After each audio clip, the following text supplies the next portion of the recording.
বাজে 9:30। নিচে খেতে চলে এসেছি। এই যে গরম ভাত, আলু সিদ্ধ, এই যে আলু সেদ্ধ, মসুর ডাল, আর এই যে একটা আলু ডাটা দিয়ে তরকারি, আর মাংস ফুটছে, আর মাংসটাও গরম গরম, সবই গরম গরম খাবে।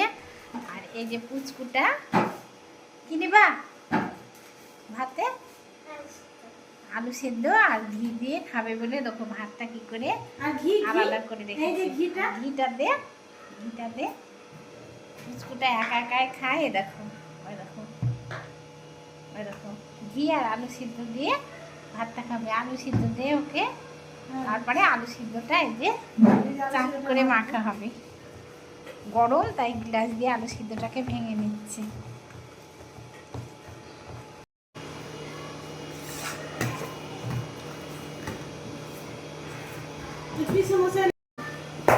পেঁয়াজ দিয়ে এবার চাক করে মাখছে আলু সিদ্ধটা। আমার বৌদি